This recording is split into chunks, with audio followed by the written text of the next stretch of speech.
ममता बानो खुद बोल रही है कि मैं जो है सीधा बोल रही हूँ कि एक समुदाय ऐसा है जो वो समुदाय सब कोई जानता है देश में कौन सा है, और वो मैं कर दूंगी।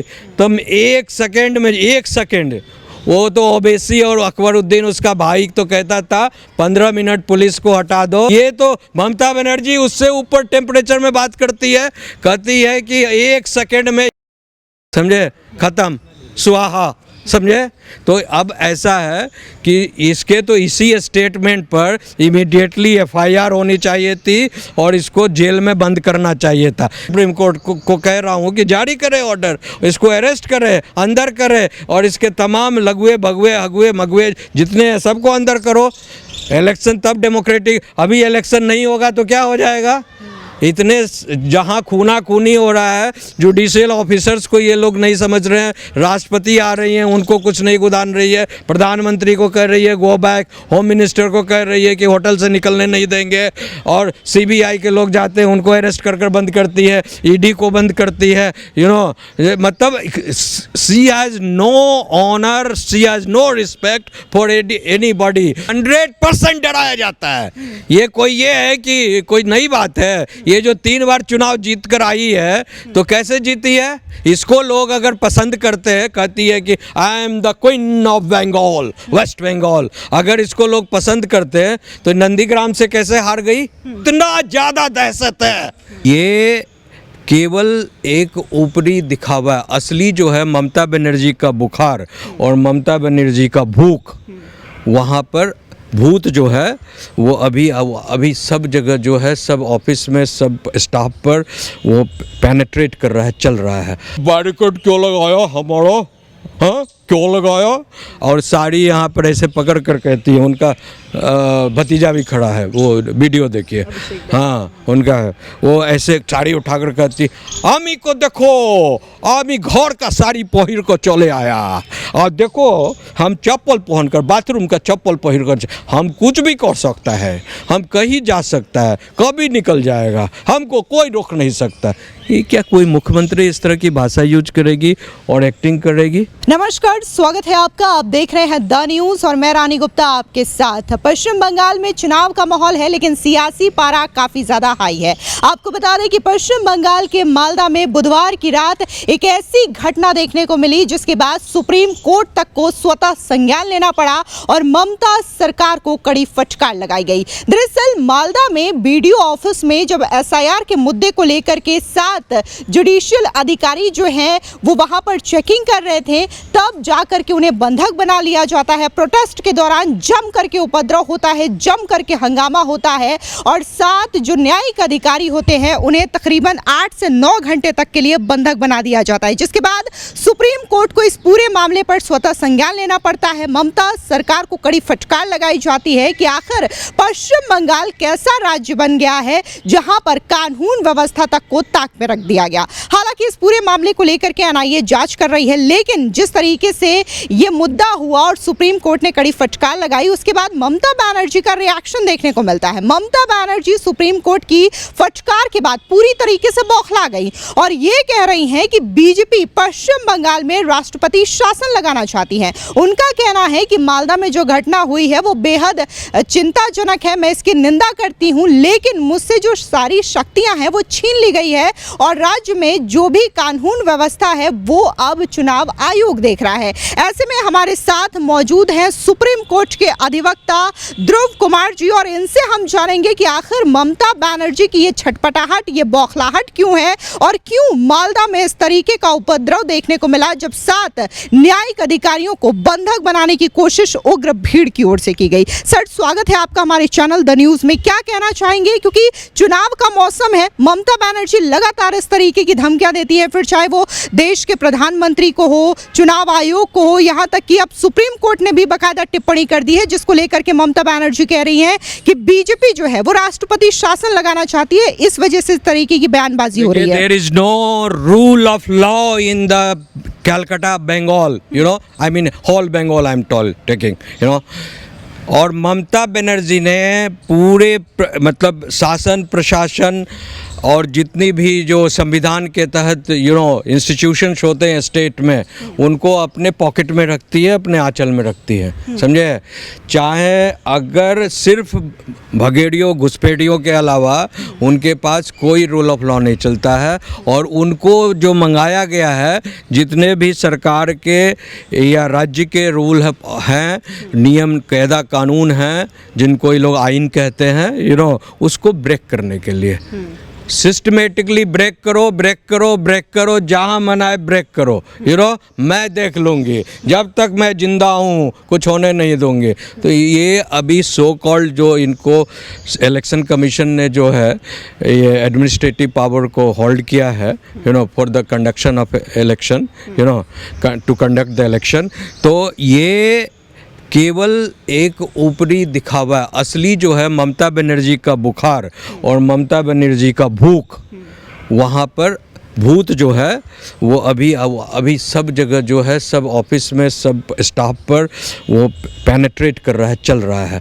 अगर सरकार या इलेक्शन कमीशन या ऑनरेबल कोर्ट चाहती है कि संविधान के धारा द्वारा प्रदत्त अधिकारों के द्वारा या नियम कायदों के साथ अगर इलेक्शन हो, डेमोक्रेटिक सिस्टम में इलेक्शन हो, तो सबसे पहले प्रेसिडेंट रूल इम्पोज करो बंगाल में, और उसके बाद जो है सेंट्रल फोर्स, मिलिट्री फोर्स को वहाँ भरो, और एक एक गांव में, एक एक बूथ पर, और तमाम जितने हिंदू चौक चौराहे घर हैं, एक एक घर में, समझे ना, ये इंश्योर करो कि वहाँ एक भी आतंकवादी घुसपैठिए ये जो हैं उन नज़र नहीं आए, नहीं तो वहाँ सुबह 4 बजे से लेकर 6 बजे दिन तक, सुबह की बात कर रहा हूँ मैं, अर्ली मॉर्निंग, बम पटाटा गोली हर मोहल्ले में जहाँ हिंदू रहते हैं यहाँ फटना शुरू हो जाता है। क्यों फटता है भाई? तो अभी बताया गया कि इसलिए फटता है कि तुमको चेतावनी देते हैं कि अगर तुम घर से निकला वोट देने के लिए, तो ये अभी तो रास्ते में और घर के तुम्हारे सामने और चौक चौराहे पर गोलियां और बम चल रही है, ये तुम्हारे घर के अंदर फटेगा, और इसके अलावा मतलब आप ये कहना चाह रहे हैं कि ममता बनर्जी के शासन में हिंदुओं को डराया जाता है, बम फेंका जाता है चुनाव के टाइम पे? 100% डराया जाता है। ये है कि कोई नई बात है? ये जो 3 बार चुनाव जीत कर आई है, तो कैसे जीती है? इसको लोग अगर पसंद करते हैं, कहती है कि I am the queen of Bengal, West Bengal, अगर इसको लोग पसंद करते हैं तो नंदीग्राम से कैसे हार गई? सवाल तो ये है ना, you are saying that everybody loves me, तो हाउ यू हैव डिफीटेड, एक साधारण नेता ने तुमको डिफीट कर दिया, समझे। तो यही है इनका असलियत, ये है कि इनको कोई जो है सिर्फ कुछ आतंकवादियों को छोड़कर इनको कोई पसंद नहीं करता, समझे। और ये सिर्फ आतंकवादियों के वोट पर जिंदी है, और जो बाकी जो रियल वोटर्स हैं, वहाँ के रियल इनहैबिटेंट्स हैं, जो रियल सिटीजन्स हैं, इनको वोट, जानती है कि हमें वोट नहीं, ममता बनर्जी को वोट नहीं मिलता, तो जब वोट नहीं मिलता है तो क्या करना है, उनका वोट कास्ट ही नहीं होने देना है, सिस्टम लगा दो। यहाँ तक कि वहाँ ऑपरेशन कर दी है कि वहाँ के block level and booth level officers and करपरदारों से मिलकर क्या करी है कि जहाँ टीएमसी का साइन होता है जिस बटन के ऊपर, वहाँ पर सभी जगह गांव-गांव में, पंचायत में, हर ब्लॉक में, बूथ में, सब जगह जो है इत्र लगा देते हैं ये लोग। और इत्र उनके लोग कहते हैं कि अगर तुम टीएमसी पर वोट देगी तो तुम बाहर निकलेगी तो हमारा आदमी तुम्हारा अंगूठा देखेगा, हाथ सूंघेगा, अगर हमारा इत्र का सुगंध आएगा तब हम समझेंगे कि तुमने वोट दिया। अगर इत्र का सुगंध तुम्हारे अंगूठे से या उंगली से नहीं आता है तो समझेंगे तुम किसी और को वोट दी, तो तुम्हारा, समझिए। ये कहती है, इनके सारे जो लोग जो है घर घर में घुस कर कहते हैं। और इसके अलावा ये लोग बड़े एक साड़ी का टुकड़ा वाइट कलर का ऐसे ले जाते हैं ये लोग, ये साड़ी का टुकड़ा ले जाएंगे, और साड़ी का टुकड़ा जो है हर माता बहन बेटियों को ये बांटा जाता है। वो टुकड़ा, सादा टुकड़ा क्यों बांटा जाता है ये देख ले। कल अगर वोट अगर टीएमसी को नहीं पड़ा, समझी, ममता को नहीं पड़ा, तो तेरा तू उजला साड़ी रंगीन साड़ी उतार दे, कल से ये उजला साड़ी पहनने के लिए तैयार हो जाओ। इतना ज़्यादा दहशत है इस नेत्री का। ये नेत्री नहीं है, ये कहती है ना खेला हो बो, अब की बार बंगाल में खेला हो बो, तो ये सिर्फ खेला करना चाहती है। लेकिन ये तो माँ माटी मानुष की बात करती है ममता बनर्जी। हाँ, तो माँ माटी मानुष किसी चीज का कद्र है? माँ कौन होती है? देवी माँ को माँ कहते हैं। तो ये दुर्गा माँ का पंडाल लगने नहीं देती।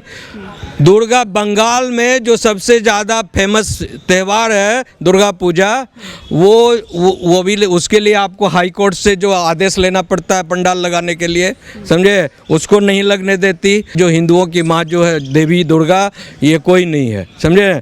उसके बाद माटी, वहाँ की माटी में जो मूल मालूस है, जो मूल जो वहाँ के इनहेबिटेंट्स हैं, जो मूल वहाँ के जो है आपको जो निवासी हैं, उनको कोई अधिकार नहीं है जीने का। सीधा कहती है कि हमको वोट नहीं दोगी तो गोली बंदूक कटा देंगे, बम फड़वा देंगे, यू नो। अब आप कहती हैं मानुष, तो माटी को भी नहीं, दूसरे के माटी के, जैसे बंगाल के, पाकिस्तान के जो माटी से लोग आते हैं, उनको वहाँ पर रचाती है, सजाती है, उनका वोटर सिस्टम को कामयाब कर रही है, सारा चीज़ माँ माटी मानुष। तो और दूसरे मानुष को मैंने कहा ना कि बाहरी मानुष जो है, जो विदेशी लोग हैं, जो घुसपैठिए लोग हैं, उनके लिए इनके अपार पहर मस्जिदों में जाती हैं, और जहां मंदिरों में इनके जाने के लिए या पूजा करने के लिए फ़ोन नहीं है। जब कई बार मैंने देखा इनका वीडियो कि जब मंदिर में जाती हैं तो ऐसे फेंकती हैं फूल, समझिए, और जब मस्जिद में जाती है तो आराम से इतना घंटे तक बैठकर प्रार्थना। तो भाई आप अगर किसी खास कौम के प्रति समर्पित हो तो रहो, इसमें क्या। लेकिन नाम तो बदल लो, धर्म तो अपना लो ऑफिशियली। नौटंकी क्यों करती है? खेला हो वो, खेला हो वो, खेला हो वो, तो खेला करो, यू नो, लेकिन सच्चाई में आकर खेला करो ना। ये नौटंकी क्यों कर रही हो? अच्छा, वापस से हम सुप्रीम कोर्ट की फटकार पे आते हैं। मालदा हिंसा को लेकर के जिस तरीके से सुप्रीम कोर्ट ने ममता सरकार को लताड़ लगाई है, कहा है कि पश्चिम बंगाल जो है वो सबसे ज्यादा पोलराइज्ड स्टेट बन चुका है, क्या कहेंगे इस पे? 100% it's a police state, you know, and it is a criminal run state. Criminal means खासकर टेररिस्ट रन स्टेट। टेररिज्म जो है वहाँ गूंथ कर बढ़ा हुआ है, और ये 100 इस बार अगर ममता बनर्जी का शासन रहा तो वो जैसा बोल रही है कि अगर मैं नहीं आई तो हमारे जो एक कौम है, हाँ, सिर्फ मैं इशारा करूंगी तो 1 सेकेंड में पूरा सत्यानाश कर दूंगी हिंदुओं का। बोल तो रही है ना, साफ साफ इंडिकेशन दे रही है। तो वही इंडिकेशन के रूप में जजों का जो सैबोटेज हुआ है, जजों को जो है वो उनको बंधक बनाया गया, और 7-7 घंटे तक, 8 घंटे तक रखा गया, 9 घंटे तक, और 7-7 जजेज को, यू नो। तो जब ये जजेज को नहीं समझती है, सुप्रीम कोर्ट के ऑर्डर को नहीं समझती है। जब एक नेता 2047 का सपना देखता है और दूसरा उसे जमीन पर उतारने का संकल्प लेता है, तब इतिहास बनता है। दिल्ली से उठी विकसित भारत की पुकार और लखनऊ से मिला उसे रफ्तार देने वाला नेतृत्व। एक तरफ प्रधानमंत्री नरेंद्र मोदी का विकसित भारत 2047 का विजन, और दूसरी तरफ मुख्यमंत्री योगी आदित्यनाथ का विकसित उत्तर प्रदेश का संकल्प है। यही है नए भारत की सबसे बड़ी ताकत, विजन भी, एक्शन भी। विकसित भारत, विकसित उत्तर प्रदेश सिर्फ एक योजना नहीं बल्कि एक राष्ट्र निर्माण का महाअभियान है। प्रधानमंत्री नरेंद्र मोदी के विकसित भारत 2047 विजन का ये उत्तर प्रदेश संस्करण देश को विकसित राष्ट्र बनाने की दिशा में यूपी को सबसे आगे खड़ा करने का संकल्प है। भारत को 2047 तक आर्थिक समृद्धि, सामाजिक प्रगति, पर्यावरणीय संतुलन और सुशासन के साथ विकसित राष्ट्र बनाने का जो रोड मैप तैयार हुआ है, उत्तर प्रदेश उसमें ग्रोथ इंजन बनने जा रहा है। योगी मॉडल विजन से ग्राउंड तक। मुख्यमंत्री योगी आदित्यनाथ के नेतृत्व में उत्तर प्रदेश ने इस विजन को सिर्फ कागजों तक सीमित नहीं रखा, बल्कि इसे जमीन पर उतारने का मिशन बना दिया। लक्ष्य क्या है? बिल्कुल साफ, 2047 तक 6 ट्रिलियन डॉलर की अर्थव्यवस्था, प्रति व्यक्ति आय 25 लाख तक, और इसके लिए करीब 16% की जबरदस्त ग्रोथ रेट। यह सिर्फ लक्ष्य नहीं बल्कि एक नया आर्थिक इतिहास लिखने की तैयारी है। जन भागीदारी, 98 लाख आवाजों का विजन। इस अभियान की सबसे बड़ी ताकत क्या है? जनता की भागीदारी। करीब 98 लाख सुझाव, कृषि, शिक्षा, ग्रामीण विकास से लेकर हर क्षेत्र से, और इन सुझावों को सिर्फ सुना नहीं गया बल्कि आईआईटी कानपुर की मदद से उनका वैज्ञानिक विश्लेषण कर एक प्रैक्टिकल, टाइम बाउंड और रिजल्ट ओरिएंटेड विजन डॉक्यूमेंट तैयार किया जा रहा है। इसके 3 स्तंभ, नई यूपी की नींव। ये महाअभियान के 3 मजबूत स्तंभ है। अर्थशक्ति यानी तेज आर्थिक विकास, जनशक्ति यानी हर नागरिक केंद्र में, जीवन शक्ति यानी बेहतर जीवन गुणवत्ता। यानी विकास सिर्फ आंकड़ों में नहीं बल्कि हर व्यक्ति के जीवन में दिखेगा। और इसी के साथ मोदी का विजन, योगी का एक्शन, 2047 का सपना अब दूर नहीं, क्योंकि उत्तर प्रदेश तैयार है। विकसित भारत का रास्ता विकसित उत्तर प्रदेश से होकर ही गुजरता है। राष्ट्रपति जाते हैं, उसको जो है उनका रिसीव करने नहीं जाती है, प्रोटोकॉल मेंटेन नहीं करती है। प्रधानमंत्री जाते हैं, उसको कहती है भागो यहाँ से। हाँ, होम मिनिस्टर का जाते हैं अमित शाह, तो उसको कहती है तू कौन है, तुमको निकलने नहीं दूंगी होटल से। इलेक्शन कमीशन के लोग जाते हैं तो उसको जो है गाली गलौज कर कर मारपीट करती है। सीबीआई के लोग जाते हैं तो उसको जो उल्टा FIR कर कर हाजत में बंद करती है। ईडी के लोग जाते हैं तो उस पर बरस पड़ती है और 100 गुंडा क्रिमिनल पुलिस को लाकर जो है उल्टा FIR करती है, समझे ना। सुप्रीम कोर्ट, हाई कोर्ट तो देख ही लिया है कहानी इसका। अब जब ईडी ने जो है केस किया, हाई कोर्ट में पिटीशन फाइल किया, तो पूरा बंगाल का मतलब कलकत्ता का जितना भी जो गैंग था वहाँ आकर कलकत्ता में बहस होने नहीं दिया। तब तो आया था ईडी यहाँ पर सुप्रीम कोर्ट में। तो आप समझ सकती हैं कि इसकी मंशा सीधा है, देश को, पूरे सिस्टम को चैलेंज करना, संविधान को चैलेंज करना, राष्ट्रपति को चैलेंज करना, प्रधानमंत्री को चैलेंज करना, होम मिनिस्टर को चैलेंज करना, डिफेंस मिनिस्टर को चैलेंज करना, ईडी को चैलेंज करना, सीबीआई को चैलेंज करना। और पूरे एक जब सीजेआई की बात नहीं सुनती है, इनके अपने खास जज जो है बागची साहब, उसकी उन्होंने इनको ये 3 जजेस का सिस्टम, उन्होंने ये शब्द यूज किया था कि there is a deficit of trust between Mamata सरकार and the ECI, Election Commission of India. That's why we are side tracking the Election Commission of India and we are appointing the 3 states, judges to conduct the SIR. तब जब तुम्हारे अनुसार ही फैसला हो गया कि चलो SIR का जो प्रोसेस, फर्दर प्रोसेस जो है वो आपको ये नहीं कर इलेक्शन कमीशन के लोग नहीं करेंगे, तो लो मैं जजेस से करवा देता। अच्छा, हर बावजूद भी तुम्हें प्रॉब्लम है। अच्छा, हर चुनाव में एक पैटर्न देखने को मिलता है ममता बनर्जी का। कभी उनके पैरों में चोट लग जाती है, कभी उनके सर पे चोट लग जाती है। तो इन चुनाव में कुछ ऐसा पैटर्न देखने को मिलेगा या फिर इन पैटर्न को लेकर के वो विक्टिम कार्ड खेलने की कोशिश करती हैं, जनता से इमोशनली कनेक्ट होने की कोशिश करती हैं? देखिए, इमोशन, सजेशंस और जितना भी इनका जो ड्रामा प्ले कार्ड है सब फेल कर गया। She has used all that tricks and games and gambles, सब इन्होंने यूज कर लिया है। अब इनका पत्ता खाली हो गया है। अब इनको जो है इज्जत बचाना है, साइड ट्रैक होकर जो है इनको साइड हो जाना चाहिए। बिकॉज इनको मुश्किल से 5-10 अगर सीट मिल गया तो मिल गया, अदरवाइज़ इस बार जो इनके ओरिजिनल मुस्लिम वोटर थे जो 2-3 बार इनको जिता कर लाए हैं, वो भी खुलेआम बोल रहे हैं कि ममता बनर्जी हमको तो गुंडों की तरह यूज कर रही है, हमारे बच्चों को, युवाओं को क्रिमिनल बनाने के अलावा कुछ नहीं कर रही है, समझे ना। You know what is the budget of Bengal? कितना है? 48,000 करोड़ एक साल का बजट है जो खर्च हो रहा है।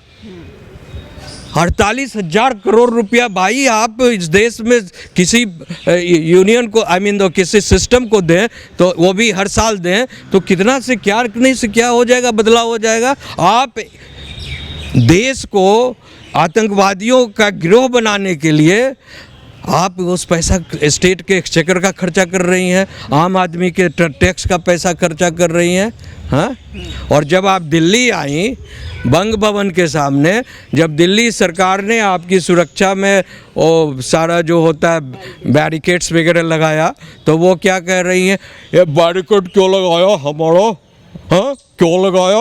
और साड़ी यहाँ पर ऐसे पकड़ कर कहती है, उनका भतीजा भी खड़ा है, वो वीडियो देखिए, हाँ उनका है, वो ऐसे साड़ी उठाकर कहती आमी को देखो, आमी घर का साड़ी पहिर को चले आया और देखो हम चप्पल पहनकर, बाथरूम का चप्पल पहिर कर हम कुछ भी कर सकता है, हम कहीं जा सकता है, कभी निकल जाएगा, हमको कोई रोक नहीं सकता।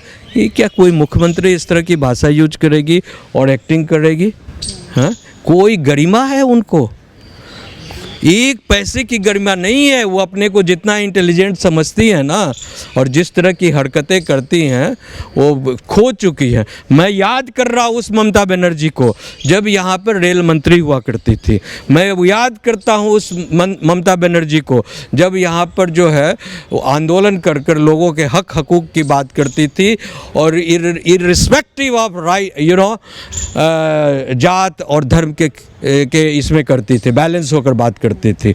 और मैं आपको बता दूं जिनके खिलाफ और जिस इशू को लेकर ममता बनर्जी सामने आई थी, उनको जो लोगों ने ये दिया, तरजीह दिया बंगाल में, उसी दलदल में जाकर फंस गई ममता बनर्जी।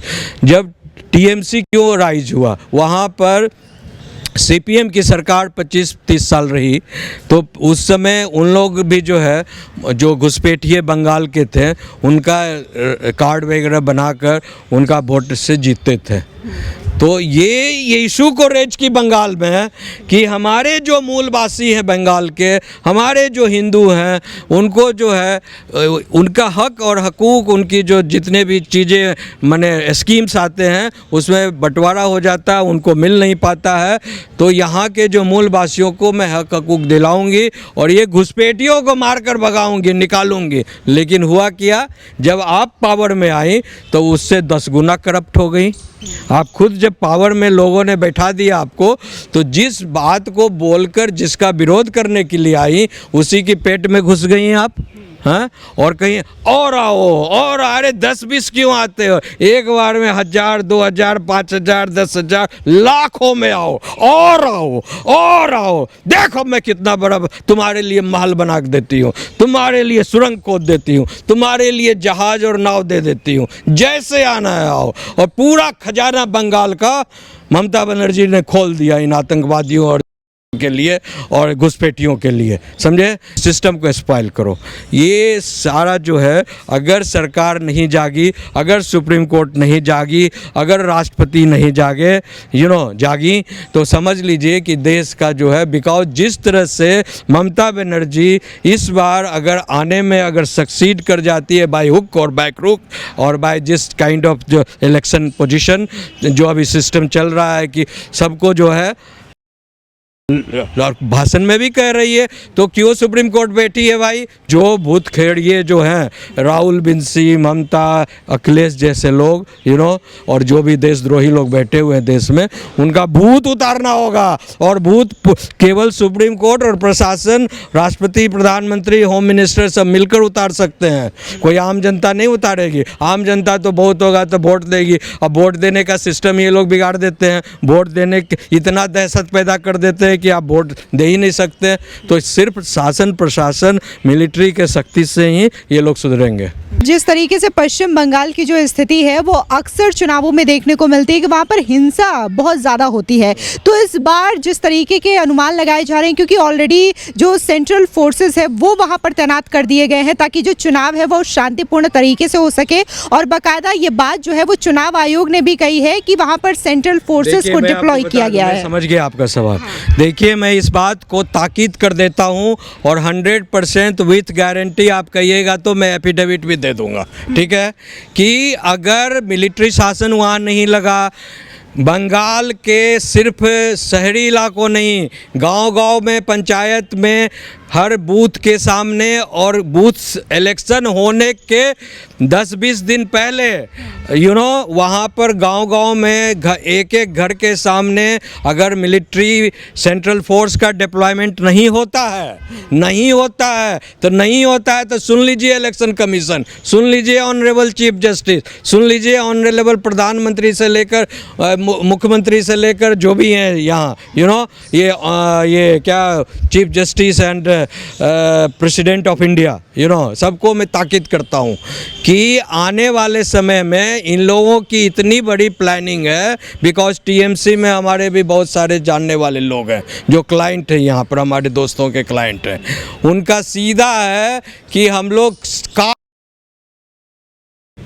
घर में घुसकर मारेंगे और सीधा कोई आएगा नहीं वोट देने, और हमारे लोग छाती चौड़ा कर कर चाहे कोई, इसीलिए आने वाले समय में अगर प्री एम्प्टिव एक्शन नहीं लिया गया तो 10 से 15 लाख हिंदुओं का कत्ल होने जा रहा है इस बंगाल के इलेक्शन में। ये बहुत बहुत बड़ी बात कह रहे हैं, बहुत बड़े आंकड़े के साथ आप इन लोगों का पूरा, वो तो खुद कह रही है बंगाल, वो क्या कह रही है, ममता बानो खुद बोल रही है कि मैं जो है सीधा बोल रही हूँ कि एक समुदाय ऐसा है जो वो समुदाय सब कोई जानता है देश में कौन सा है, और वो मैं कर दूंगी।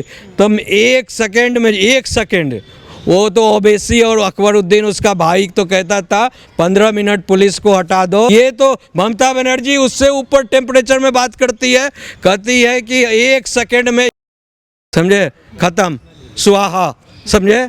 तो अब ऐसा है कि इसके तो इसी स्टेटमेंट पर इमीडिएटली एफआईआर होनी चाहिए थी और इसको जेल में बंद करना चाहिए था। नवनिर्माण का नया आसमान योगी के नेतृत्व में उड़ता उत्तर प्रदेश, जो सपना दशकों तक फाइलों में दबा रहा उसे योगी सरकार ने हकीकत में बदल दिया। उत्तर प्रदेश, जहां कभी विकास की योजनाएं कागजों तक सीमित रह जाती थी, आज वही प्रदेश दुनिया के सबसे बड़े एयरपोर्ट्स में से एक का गवाह बन रहा है।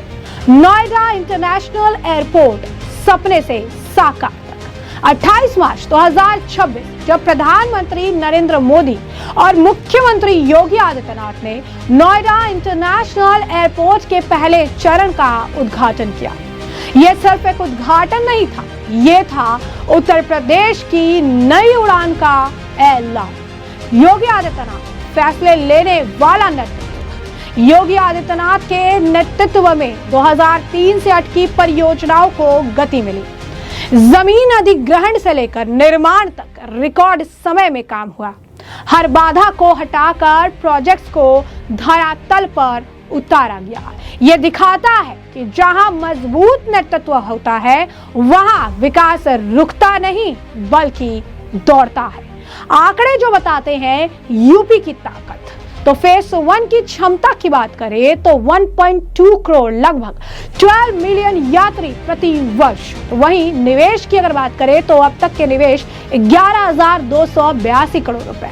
शुरुआत अप्रैल से मई 2026 में घरेलू उड़ानें मिलेंगी और अंतर्राष्ट्रीय उड़ानें संभावित सितंबर 2026 से चालू हो जाएगी। भविष्य एशिया के सबसे बड़े एयरपोर्ट की 4 फेज में होगा विकास और कुल क्षमता 70 मिलियन प्लस यात्री प्रति वर्ष।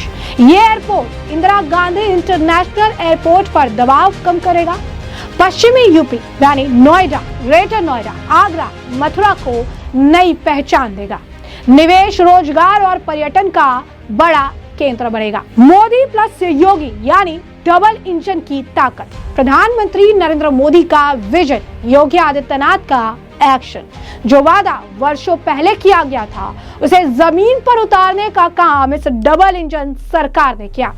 उत्तर प्रदेश अब सिर्फ राज्य नहीं, ग्रोथ इंजन, एक्सप्रेसवे, एयरपोर्ट, जो है इंडस्ट्रियल कॉरिडोर, हर सेक्टर में तेजी, हर दिशा में विकास।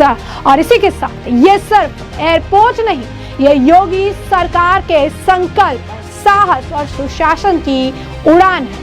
नया उत्तर प्रदेश अब रुकने वाला नहीं, अब उड़ान भर चुका है।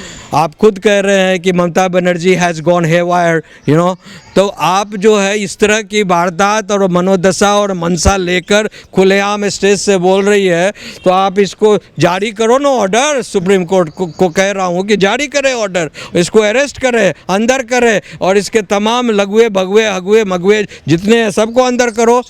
इलेक्शन तब डेमोक्रेटिक, अभी इलेक्शन नहीं होगा तो क्या हो जाएगा? इतने जहाँ खूना खूनी हो रहा है, जुडिशियल ऑफिसर्स को ये लोग नहीं समझ रहे हैं। राष्ट्रपति आ रही हैं, उनको कुछ नहीं गुदान रही है। प्रधानमंत्री को कह रही है गो बैक, होम मिनिस्टर को कह रही है कि होटल से निकलने नहीं देंगे, और सीबीआई के लोग जाते हैं उनको अरेस्ट कर बंद करती है, ईडी को बंद करती है, यू नो। मतलब she has no honour, she has no respect for anybody. जबकि राष्ट्रपति जो है किसी भी देश के संविधान सर्वोपरि है, उसका जो है गार्जियन होता है, कस्टोडियन समझा जाता है राष्ट्रपति।